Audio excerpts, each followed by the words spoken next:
is LTV. Inside Leominster is brought to you in part through the generous support of N.P. Crowley Company Incorporated and by DeCarolis Insurance Agency Incorporated, DeCarolisinsuranceagency.com, and by Enterprise Bank. Enterprise Bank creates success. EnterpriseBanking.com.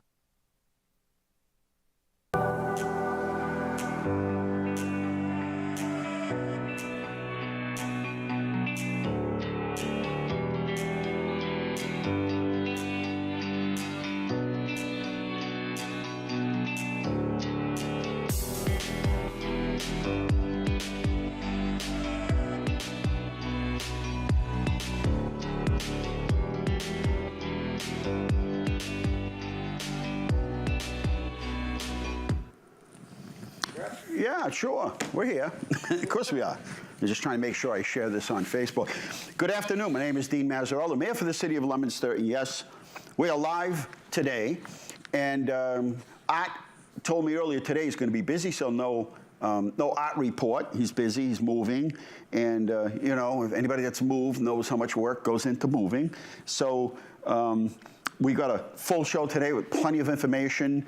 And waiting, we're supposed to have a guest this afternoon, Allan Van Wert, going to be talking about the weekend and the Patriots Day. And so anybody that typically, well, this is a big year. It's the 250th anniversary kind of birthday of the country here. And the reenactments that take place in Concord, Lexington, and Arlington. This is a big year. And they've worked very hard. In fact, I just so happened to come upon a reenactment that was going on in Arlington on Mass Ave last year. I don't know if it was Patriots Day or not. And that was a rehearsal for this year's Patriots Day for 2025. So that was a year. So they've been getting ready for over a year. So what I will tell you is the confusing part, and I've been going to sort of Patriots Day down in Concord and Lexington for years, many, many years. What I will tell you is typically it's on Monday. Remember, they moved the holiday to Monday. And so typically that's when all the reenactments and everything are done, the parade down in Concord.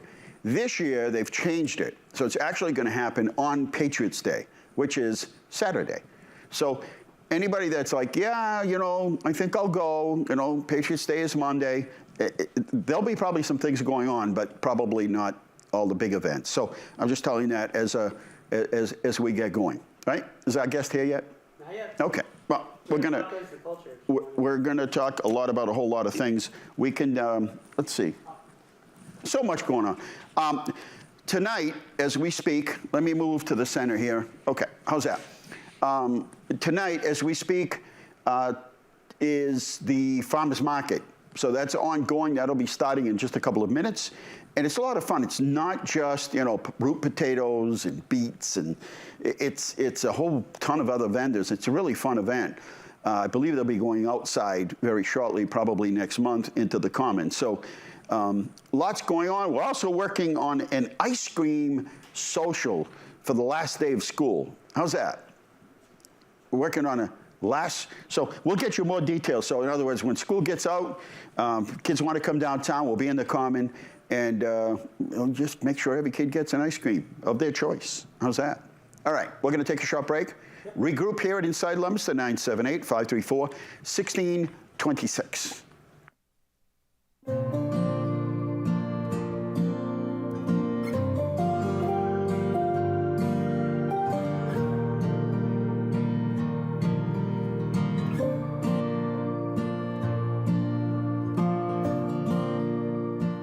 Hello and welcome to the first episode of Escape to the Trails. My name is Rick Edwards and I will be your host who will guide you through trails all throughout Leominster, Mass. We will explore the hidden gems the city has to offer. Let's escape to the trails. In this first episode, we are going to Doyle Community Park. This park and the trails it has to offer contain 157 acres of picturesque landscapes all around an impressive estate assembled by Harry W. Pierce in the early 20th century. This includes the 29-room mansion that you pass by during your time on the trails.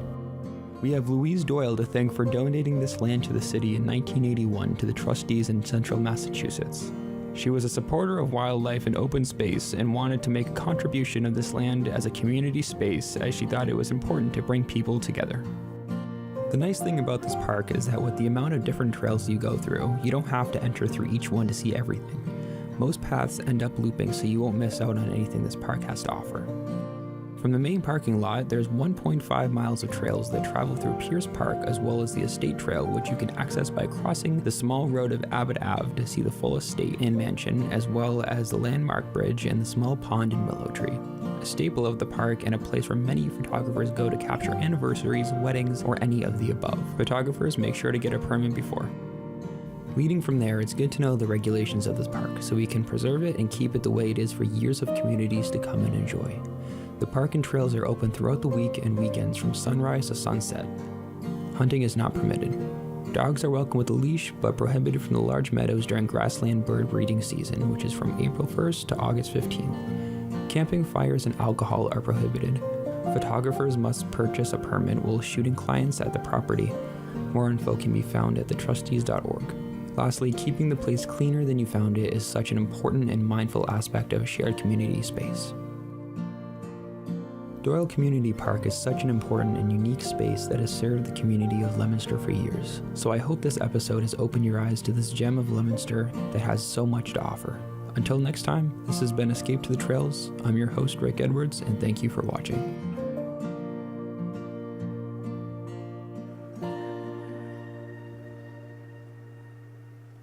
And we're back here. Excellent, Rick. Nice job.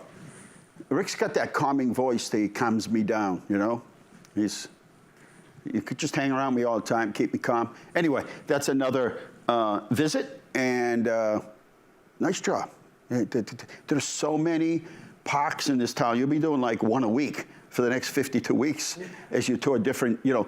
And then sometimes you can get into the different trails from, you know, some of the open space that we have has like many trails. So you can't get a full glimpse or even a short glance of you know, the space that we own and what's in it and the resources that we have. So yeah, so good stuff. Anyway, Allan Van Wert is here with us, and we're going to be talking about, I was just saying, Allan, that typically Patriots Day reenactments and everything are done on Monday. Yeah, on Monday, and they're done when the 19th falls on a Monday. Right, but this year, yeah, it's going to be done, and so I'm trying to eliminate confusion where somebody's just busy, and they're going to show up on Monday, and they're like, oh yeah, every year they have a reenactment, let's go, and they take the kids down, and get them out of the car, and they run over to the bridge, and nobody's there.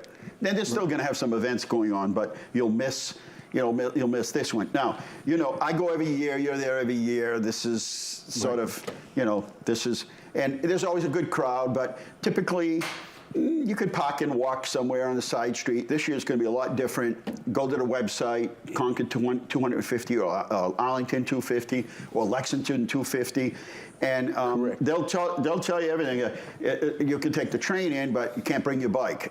So if you land in West Concord, that's going to be a little bit of a haul. And then how do you get to Lexington? And so it's I don't know how well thought out it is. That's not this ain't my. There are trolleys or something. Yeah, they're going to have trolleys in between. Yeah, and hopefully there are enough people. So they're expecting large crowds because they've got the AT&T repeaters up. They've got Verizon. They've got them all down there. They've got message boards everywhere, shutting almost everything in the downtown. So tonight, just as a reminder, tonight I think it's 7:45 to something. Let me see. Is they're going to be doing? Let's see. Is it around 8 o'clock tonight? It's tonight, 17th. It's not on here for some reason. But anyway, they have a lantern walk tonight, and that's going to be at the. Yeah, it's not on here. It's at the bridge? It's at the bridge. Mm-hmm. I've had a hard time, I got to say, I've had a hard time navigating what's going on and what's not. I can't do what I normally do because things are shut down. Yeah. I can't go to Lexington Green and do interpretation and get the firing on the hill where in Concord in time. I have to be there at 7:30. I can't get there. But even on the schedules, they have the parade at 8:45, but isn't the parade, another parade in Concord closer to like 11 or something, when they come march back after the whole reenactment, they fire off the cannons. Correct. That's when they have a parade that goes through Concord. Well, we're all stopped. But that's not listed on. It's not listed on here. You know what I mean? No. Well, we're stopped. Yeah.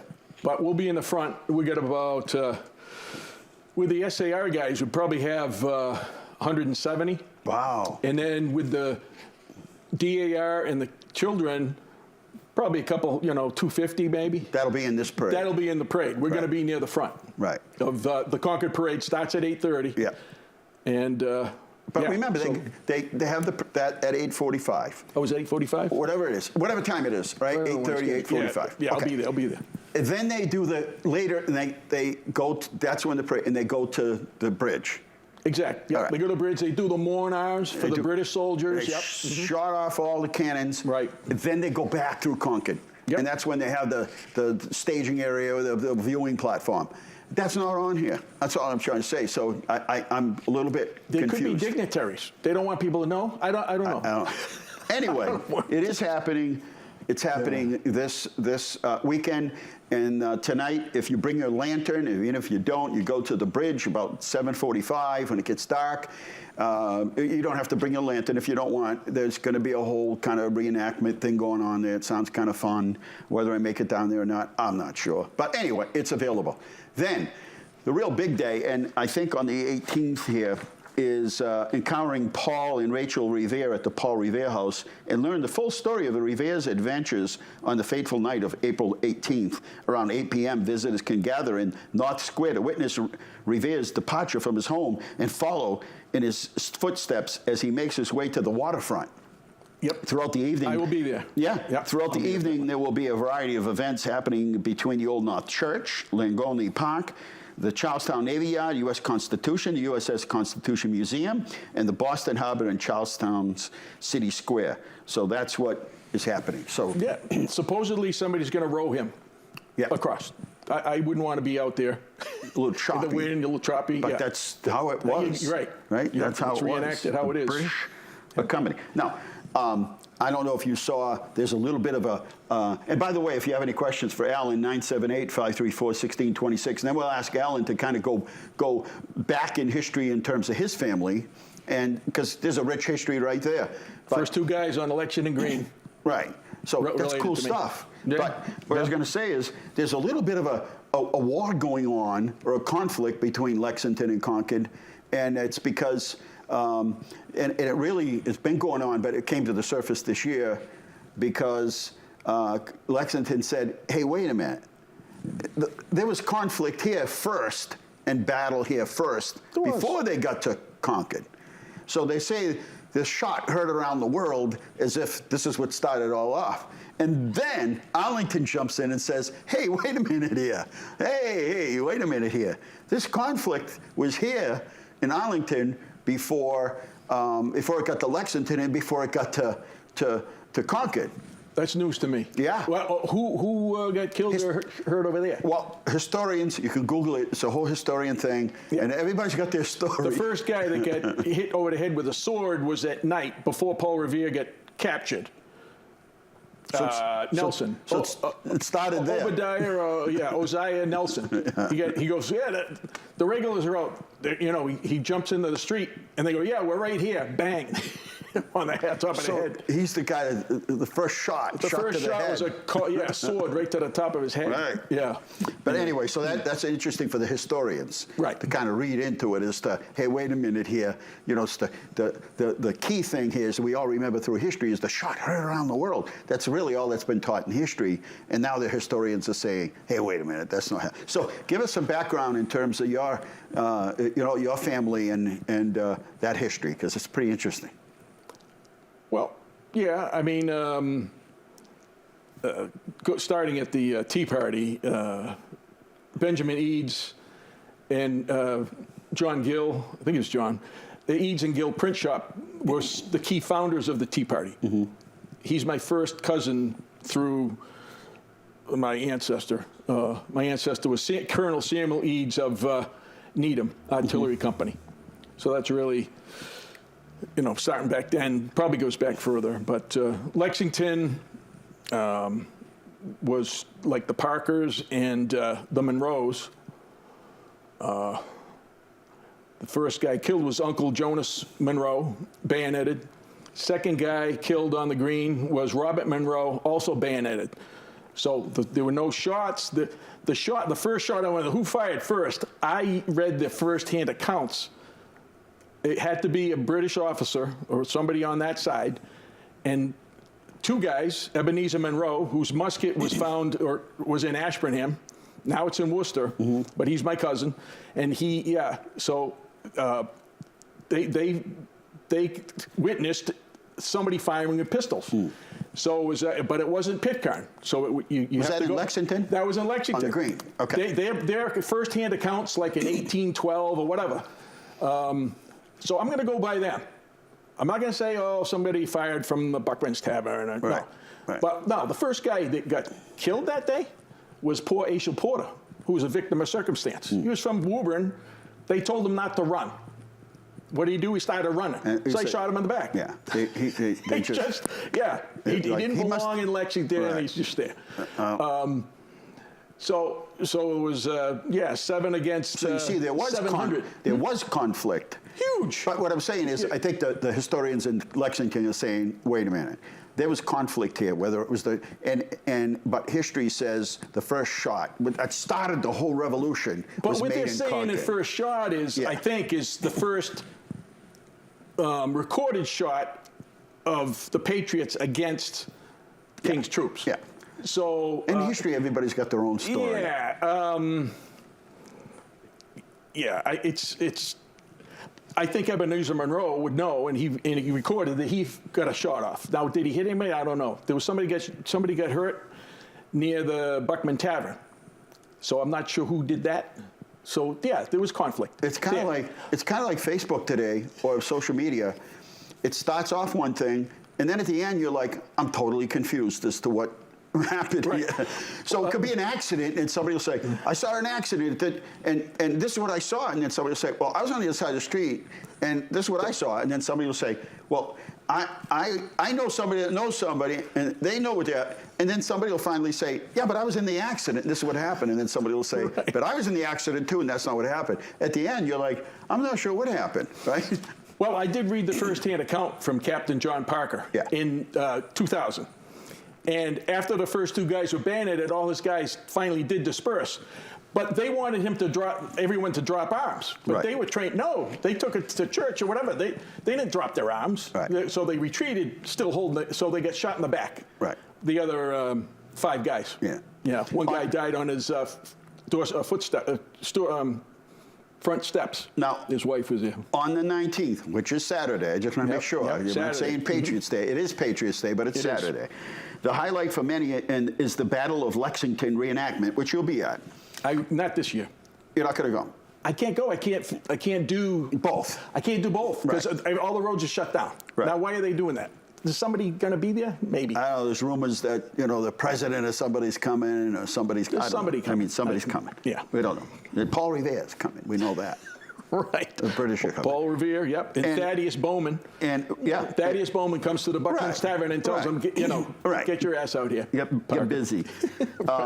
And then in the early on, so April 21st, 25, as the first shots of the revolution ring out once more, you can almost feel the tension and bravery of the colonial militia as they face off against British regulars. If you plan to attend, arrive well before 5:30 in the morning to claim a good viewing spot. So there's going to be events going on in Concord almost at the same time as events in Lexington. So it's going to be kind of hard. The cannon shot is usually 6 o'clock, I believe, at the bridge. Yeah, and then so in Concord, you can't do both. In Concord, the morning kicks off at 5:45 with the first parish toll, as they toll the alarm is sounded in the muster at Budrick's hillside begins with a dawn salute at 8:30 at the North Bridge. 8:30. Yeah, reenactors relive the dramatic confrontation. They turned the tide of the battle, standing at the bridge, surrounded by the echoes of the musket fire. You witness a pivotal moment in American history. So this goes on and on and on. And anyway, Concord's parade kicks off at 8:30, while Lexington's grand procession steps off at 2 o'clock. So that's what I have here. Yep, that's correct.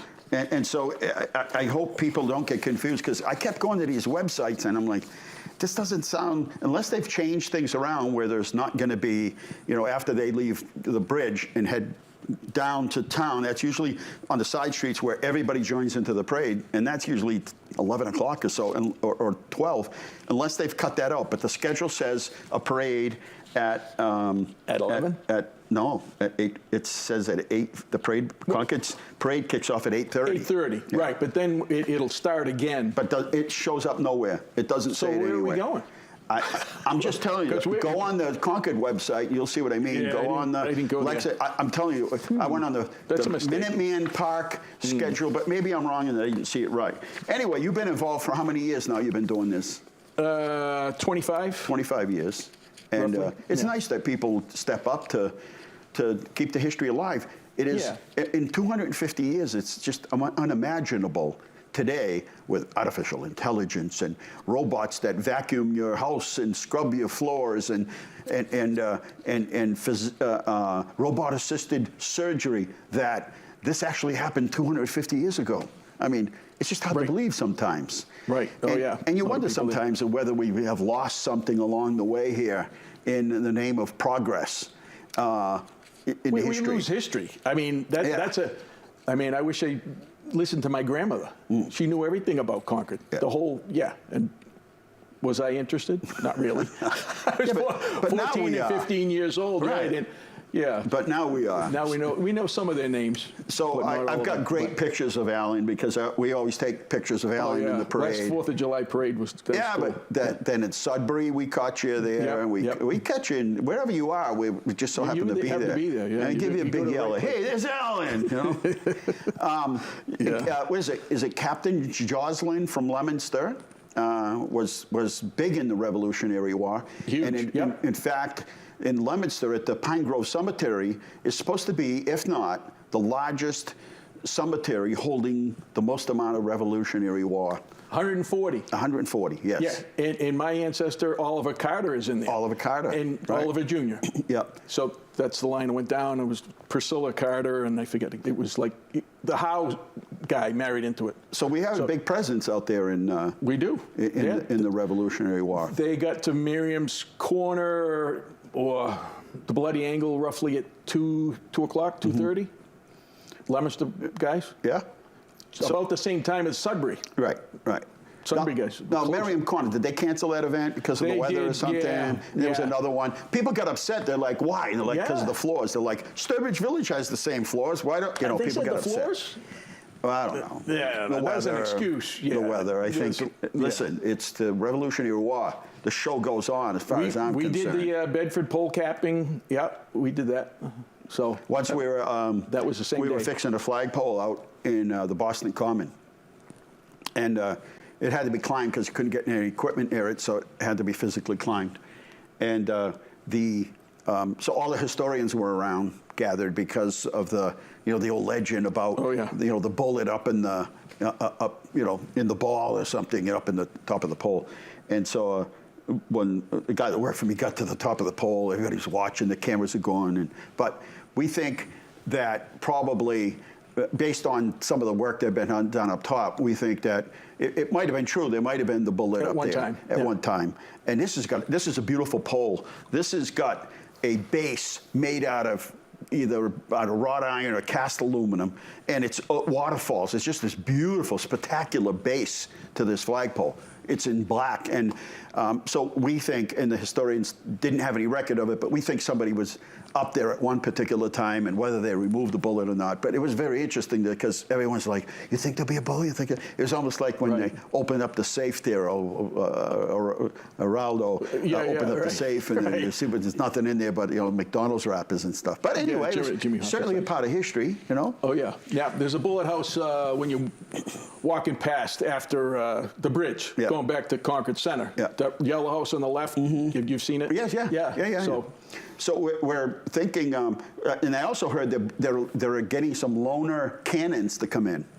You know how they do the cannon fire at the bridge. Whether that will happen there or somewhere else, I'm not sure. But they're bringing in, I don't know how many, but the people at the Minuteman at the Manse were saying, and I read it also, that they're bringing in. So if you want to live a part of history, you're probably not going to be around for the next 250 years. So if you want to live history, go to the websites. The state has a website. Each of the towns, Lexington, Concord, and Arlington, have sites. The Minuteman volunteers have sites. The federal government for the Minuteman Park has websites and things that you can find, Facebook pages. Get out there. It's going to be a good weekend. Get out there. Bring your kids. Get your, some comfortable shoes. Get some energy bars. Be prepared to walk because they're shutting everything down. In fact, some of the people who are friends of mine that live on some of the side streets are going to have to put something in their window, whether it's their car or their house, and they're pretty much saying you're probably not going to be able to go anywhere. You're going to be locked down. Yeah, Friday night, it's locked down. Yeah. But I think they have a pass. Residents have a pass. They will. They'll have a pass. But yeah, you can't get them. Yeah. This is going to be pretty interesting. So take some time. You can catch the train. You can't bring your bicycle on the train. But honestly, it's not that bad of a walk, if you can, from the train station over to not far at all. You downtown, mean where Dunkin' Donuts is? Yeah. Downtown is a little bit of a haul, all the way over to the bridge. To the bridge? So try to catch. They'll have shuttles. And that's the whole purpose, I think, too, is shutting it down. Is who's on the phone? Caller, welcome to the show. Good afternoon, Mr. Mayor. Good afternoon. And Alan, how are you doing? Okay, doing fine. Nancy Costi here. I just want to compliment Alan. He's been a friend. And you hear different things about what happened in that area. And I guess I want to just say that, Alan, why don't you write a book? Seriously, since you've been involved and your family, goes back like so far, that would be such an awesome thing to do. Seriously. I've heard that. Yep. Somebody at the Masonic Hall in Concord told me that about 5 years ago. At least an audio. Yeah, at least an audio, but he said he would sponsor me for the Harvard Press or something. Yeah. Because like, we debate. I didn't tell you that Ebenezer Jr. was 8 months in Dorcas Monroe's belly during that April 19th. Mm-hmm. So he ended up marrying Captain Amos Merriam's daughter from Concord. Mm-hmm. So the Revolutionary guys stayed together. Mm. So anyway. Yeah. Nancy, very good question. I think today, it's hard to sit down and actually put it all together and get started. So even if you did it and put it on audio, right, and then somebody else later maybe can take it. But people say to me, "Do you ever write anything down?" I'm like, "Not often, but it's up in here." And they're like, "Well, how do you get it out there?" Maybe audio. Just keep a little, your phone on, put it on voice recorder, add little clips, and then someday just put it all together, right? Exactly. Yeah. I mean, I kind of on the spot, I probably forget more than I remember. Right. But eventually, you something like, reminds you. Click, and you're like, oh, right. That's what that is. Yeah. Right. Yeah. Well, good question, Nancy. Thank you. Yep. And be well. Yeah. So anyway, we'll see you out there this weekend. I'm sure somewhere. Concord. And, so you going to Concord? I'll be as many places as I could possibly get. I think what I'm going to do, I don't know if this tactic will work, is I think I will get as far as I can, park, and we'll get on the bikes. We've done that before. A guy I was just with, he used to work with me, and he's doing the same thing. Yeah. Parking and getting his bike. I'll just get a back road somewhere, get as far as I can. And I would have done the train if you could bring your brakes on it, but they're not allowing bikes on. No bikes. So I just want to say that the drop-off location for a lot of these satellite parking places, Concord Museum, seems to be the place. Yeah, but that's going to be jammed. I know, it's going to be jammed. They just put an addition on and added parking, but that'll be full. And across the street is, whose house is across the street? It's pretty famous, yeah. Anyway. They just restored that, You could take all that parking, you could take Louise May Alcott's parking, and that'll be full by, I bet you it's full before 4 o'clock in the morning. Yeah, but these are these are people like the buses or trolley or whatever. They're dropping people off there. Oh, okay. So they're not saying to park there. Oh, I thought you said you could can't park there. You're like, no way. There's no way you're going to be able to park there. No. What's going to be there? Food trucks. Oh, okay. Food trucks are going to be jammed in the parking lot. In the parking lot. All right. Yeah. So anyway. Well, thanks for coming on. Yeah. We'll see you this weekend. All right. We're taking a short break. Don't forget, this is history. 250th. Last year we had the 250th of Johnny Appleseed. We did. And, yeah, we had a parade, and Awesome. we had the fife, and we brought some of those bands in that were Sudbury and them, and had some fun. All right, taking a short break, and we'll be right back because we have lots more to go. They'll take the mic here.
It's a real phone call. Okay, we're back here at Inside Leominster, 978-534-1626.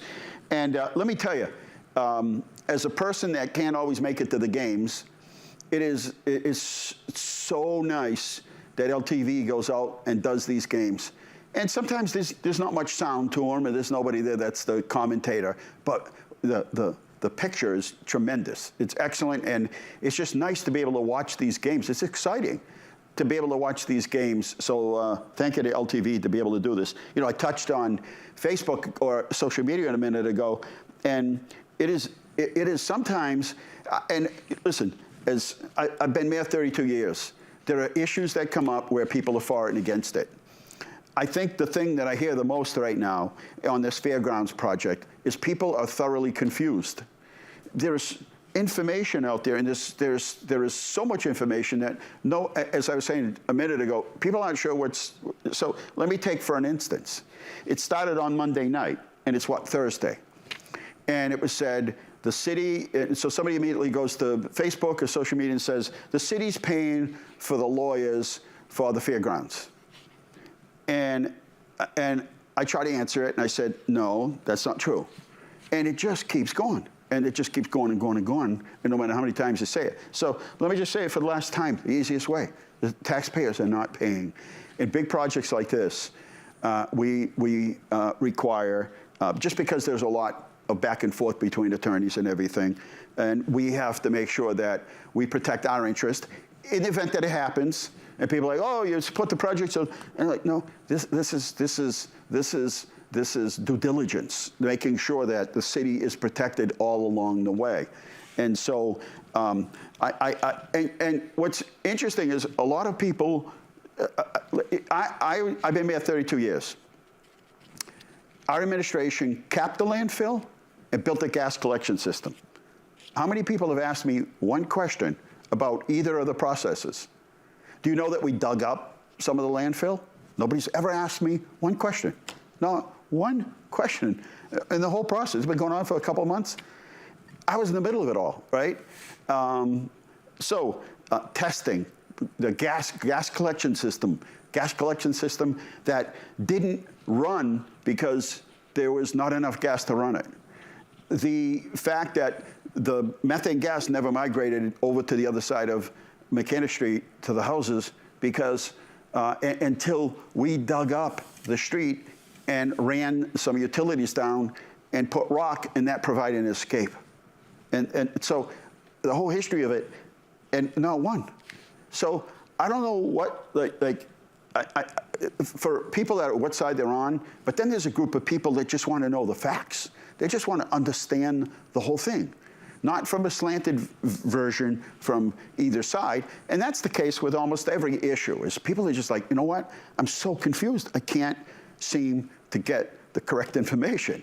So I don't know how many times. So I just posted on the way in here, I'm like, I don't know how much more simple I can make this. The taxpayers are not paying for attorneys. So you heard it first. If there's somebody that's saying something different, they're giving you bad information. It's not correct. There's no city taxpayers' dollars going towards the fairgrounds. That's that simple, okay? The gas collection system that we put in, people talking about all this methane gas and everything. The reality is, and again, whatever side you're on, you are entitled. So people get mad at me for giving out the information. Oh, you're for it, or you're against it. I'm like, no. Every single city elected person should be sharing with you all of the information. If they're not doing you justice at all. They are not serving the oath that they took in January to you. They took an oath and they swear the oath.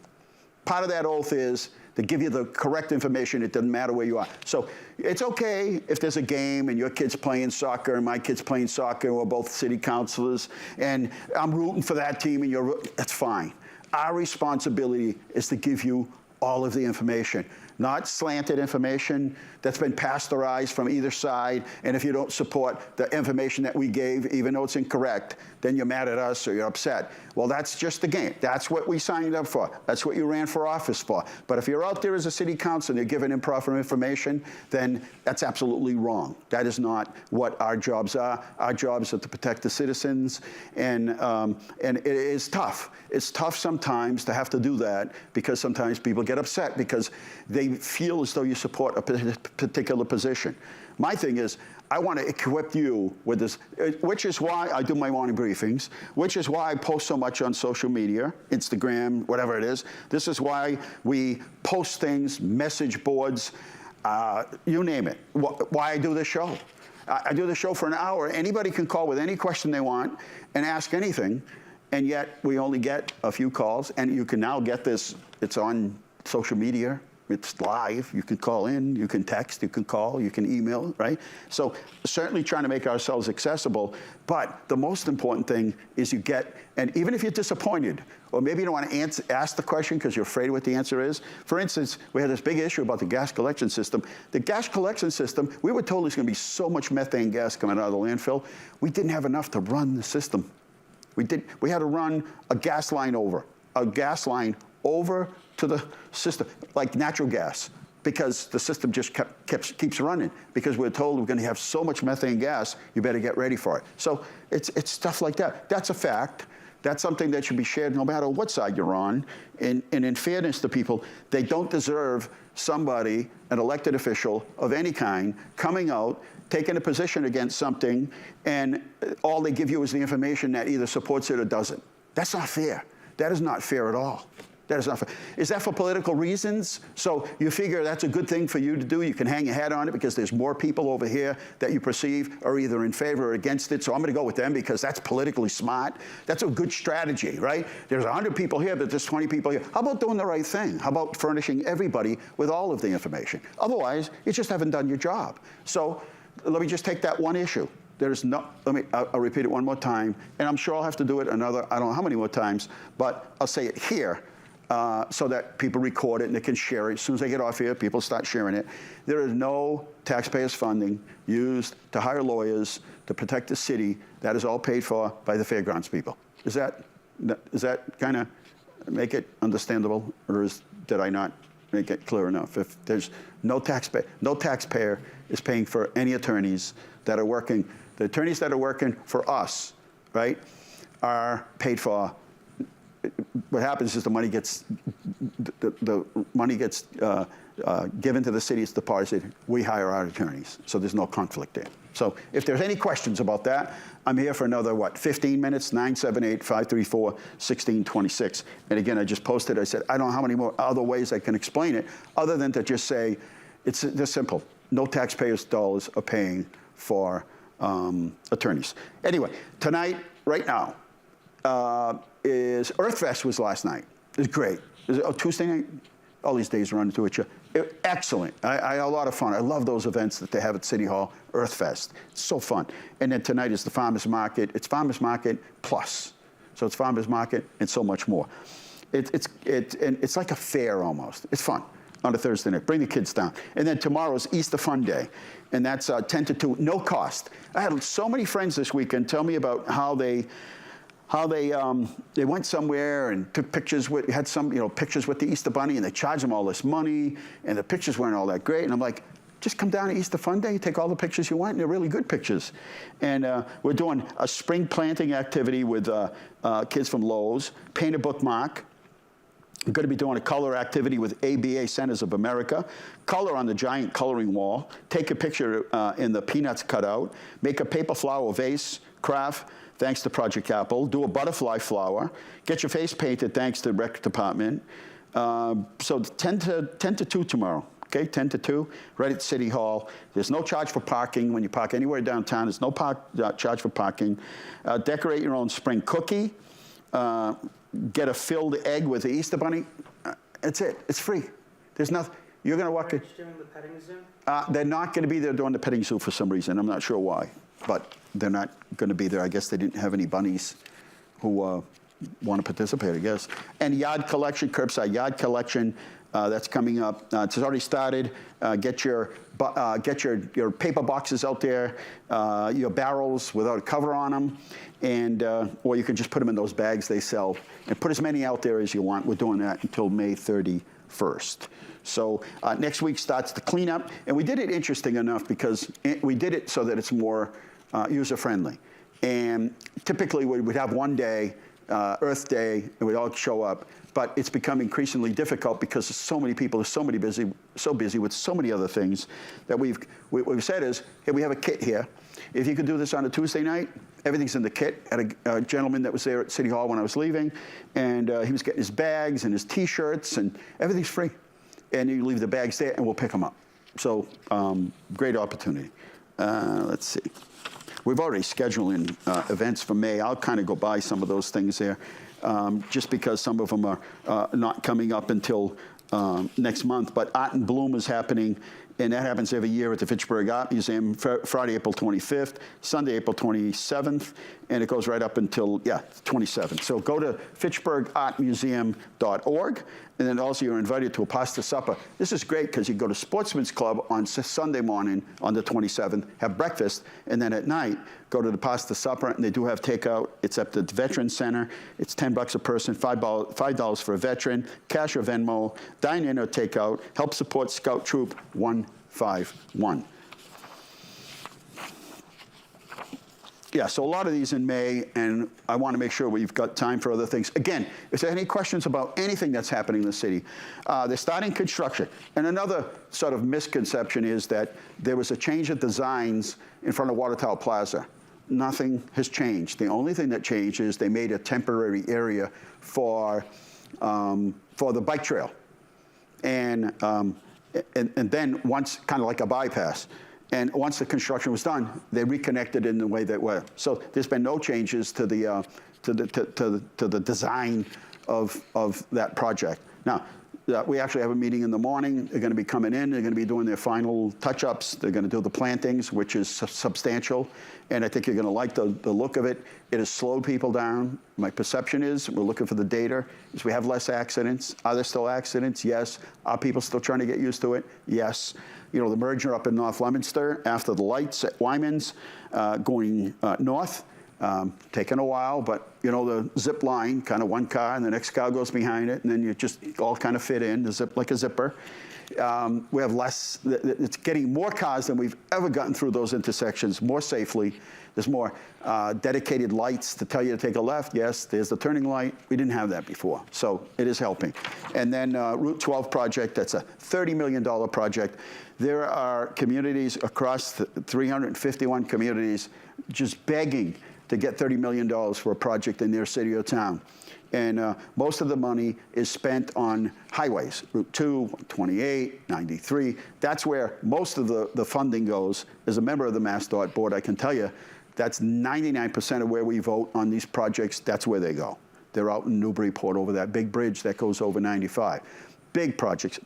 So for us to get $30 million, that's a big deal. That's a huge deal. I will say May 10th, they're going to have a concert at Carter Park put on by the students at the high school, professional musicians, student musicians. And, you know, they're getting out of their school and they're coming out, and I really give them a lot of credit. They're coming out into the community, not in the school, but in the community at Carter Park, 2 o'clock on the 10th. Come and support them. If you want to make a donation, they'll be glad to. So I really hope we can get a lot of people to come out.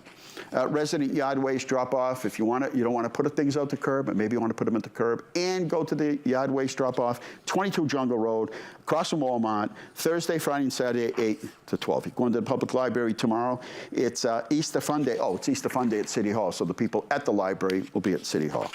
Okay. What are we doing? We've got time? We got pop culture. All right, let's get busy. We got pop culture stuff going on here. So we've got to get to that, and then we get slides, right? Yes. We've got pictures of the week. All right, let her rip, as they say. All right, here we go. Pop goes the culture. How many U.S. presidents were born in Massachusetts? 6, 5, 4. 4. 4? Thank you. Adam. Actually, I'm going to go out and meet with the mayor of Quincy. I think next month. Kelly's going to schedule at the end of this month, and probably next month, and take a little tour of some of the historic areas of there. So, Match the movie. Match the movie to the money. Match the money to the movie. Are you saying I have to match them? I got to connect them? Yep. I would say Minecraft's doing pretty good, so I'd say they're at 126. Okay. I'd say Dogman is at 97. Okay. I'd say The Lion King is probably, I don't know. I think Captain America was probably the highest at 162. And then, 199 is the highest. what's that? 199 is the highest. Oh, 199. So they're probably at the highest. Then I'd say the next is probably Captain America. Let's find out. Let's see. You got it. I got them, all of them. You got all of them. Thank you. Thank you. No applause necessary. Send money. Non-news. Jenna Ortega decided to leave the Scream franchise, which was her first starring role in the big movie. Am I supposed to guess the movie? We already said it. Yeah, the Scream franchise. Oh, so these are just facts. This is the non-news. Tom Holland's Spider-Man 4 gets official title Spider-Man Brand New Day. That's good. I like that. Yeah. Spider-Man Brand New Day. And how is it? It hasn't come out yet. Has it come out yet? Yeah. All right. They got Film the, it this summer. so no preview, no trailer yet? Not just the title. All right, let's go. Famous rapper Marshall Mathers. Eminem is officially a grandfather. He's like 80 and he's still out there going, please stand up, please stand up. The dire wolf becomes the world's first successful extincted animal due to DNA cloning and gene editing technology. And you know who's responsible for Who this? is? George R.R. Martin, the guy who created Game of Thrones. Is responsible. How cool. Yeah. Did you hear that they found a new star or a new planet? Did you hear that? They found a new planet, and they believe it's like 100, it would take like 200 years to get there, the speed of light. And what they say is that they believe it's emitting the same sort of gases. It has a lot of, it has many of the same characteristics as the Earth. Wow. And so they believe that there's a possibility that there may be some sort of life. Wow. Wow. I don't expect, I guess they could make it up because nobody will ever be able to verify. But they do say they verified it. All right, let's do some slides real quick. How's that? I'm always in a rush. I used to think an hour was a long time, and now it's... Here we are. There are the new numbers for testing of COVID. 686 across the Commonwealth in the last 7 days. 6 here in Leominster. 4 deaths. 1 is too many. It's blah, blah, blah day. Ford Mustang Day, which sold for what? $2,800 for the first one. It's Holy Thursday, Maundy Thursday, National Cheese Ball Day. Too much salt in those cheese balls. National Kickball Day and World Circus Day. 1961, construction begins on the Space Needle in Seattle, Washington. 1964, 2368 for the first Ford Mustang. Sirhan is convicted of assassinating U.S. Robert Kennedy in 1969. 1993, 2 Los Angeles police officers were convicted in violating Rodney King's civil rights. 2 were exonerated. 2015, Marianne Winkler finds the message in the bottle. Remember the story? Oh, yeah. It was dropped in the North Sea by a British marine scientist, and it was found somewhere in 1906, making it the longest span that anybody's had a bottle out there. It's 108 years and 138 days. Remarkable. In 2021, global COVID-19 death toll passes 3 million. These are some projects. Let's do some pictures of the week before we run out of time. Firefighter John Cudahy graduates from the Firefighter Academy. We had 2, I believe. Oh, we got them both. Okay. And congratulations. Firefighter Jared McDowell graduates from the Firefighter Academy. Congratulations to them and their families. Both good kids. I say kids. Earthfest. We had a lot of fun. I love these. That it's not like there's 1,000 people in there, and you get to talk to the vendors, and we've got so many creative, cool vendors. There were a couple of people that do composting and stuff, and now that people start thinking about planting and everything, what a cool thing to take compost, right? Yeah. Well, I don't know. Happy spraying and the Flamingo was right. I mean, we did have an early spring. We had some really nice weather. He didn't say how long it was going to last, though. So there's the disclaimer. He didn't mention a polar vortex. That's true. But you know what? Nobody predicted this. They said 1 to 3 inches, 1 to 2 inches, just on the grass. And I can't tell you what I was doing at the time because you wouldn't believe it. But we managed to finish it. From snow to 65 degrees, and the robins are out, and the swallows have returned to Capistrano, and what else? What are the other birds that come here? The hummingbirds, yep. or somebody saw one the other day. And spring lunch at the senior center, and a lot of fun. And we sponsored the band yesterday, Paul Laura and his band. I forget the name of the band, but we did sponsor them. Pothole Crews, out hard at work. They do a lot. You want to hear something funny? WBZ came out. Now, we do have potholes. There's no question about it. So the reporter came out, and he said to me, he says, we talked all about the coffee for, you get a free coffee for if you tell us where a pothole is. And we have some fun with it. And he said, can you tell me where there's some potholes? He's like, everywhere I went, there's no potholes. I said, oh, we got them. I'll tell you exactly where to go. New salt shed at the DPW, the other one I think we've had up for 30-something years. Yeah. And so the crew came in, they tore the old one down, and putting up the new one now, so very exciting. Paving continues in Cumberland Road area and across the city. We're on 9th Street, we're all over the place. And this is just the beginning. We have a whole nother list of summer paving and then a fall paving list coming up. So congratulations to Lieutenant Mike Ciccolini. Mike Ciccolini joined us 30 years ago, one of my first appointments. I was proud to be able to say I appointed him sergeant and then lieutenant. And for 30 years, Mike Ciccolini has been with us, and he had a retirement party. You know, I love the fact that somebody takes pictures now. And I remember when I was a cop, there were very few pictures of anybody. They're just, I don't even know if there was instinct. People just didn't take pictures. There just weren't a lot of them. If they did, we don't know where they are. Every once in a while, one comes up. Beautiful moonrise. That was the night after, I took that, I think.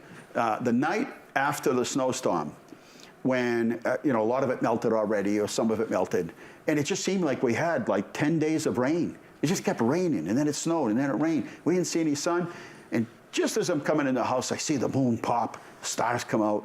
I think the bad days, and even in life, the bad days are there to remind you of the good days. If every day was Hawaii and it was 80 degrees, you'd say, well, you wouldn't wake up and say, hey, nice day. You might say, Hey, a nice day. Hey, it's another nice day. So I think sometimes when you sprain your finger or you sprain your hand or break a toe or do something, it's to remind you of how important all of these things are. It is Holy Week. It's Holy Thursday. Good Friday is tomorrow for those that believe. And then Easter, I think the most important holy day. I mean, Christmas when Christ was born, but one of the most important. So for those that believe. And those pansies. Can you go back to the pansies? I glossed by them here. Anyway, the pansies survived. They have been through everything. Snowstorm, rainstorms, wind, cold, you name it. Those pansies in front of City Hall. Oh, by the way, we plant the first plants in the state. And we do that every year. Wendy gets out there, and it has survived everything. And you know what? With a little bit of warm temperatures, they're looking good. All right, we're out of time here at Inside Leominster. Thank you to the whole crew here. They do a wonderful job. Happy to have them. And again, if you have questions, call when we do the show. I do my morning briefings. Sometimes people will text me or email me after the morning briefing. I don't mind answering. Really, that's why we do all of this. That's why we commit to trying to do a fresh show every week and bring you all the information. We try to get the guests, try to get all the information out to you so you can make your opinion. Nobody's going to be upset at you because of your opinion. But, getting all of the information is difficult now in social media. You're not sure. Sometimes I post things. 24 hours later, they're still talking about it, but it has nothing to do with what we started off talking about it. So interesting it is. It's still a great tool. We're out of time here inside Leominster. Hope to see you around this weekend. And happy Easter, Good Friday, happy Holy Thursday. Remember, the world's run by those who show up. You got to show up. Good night.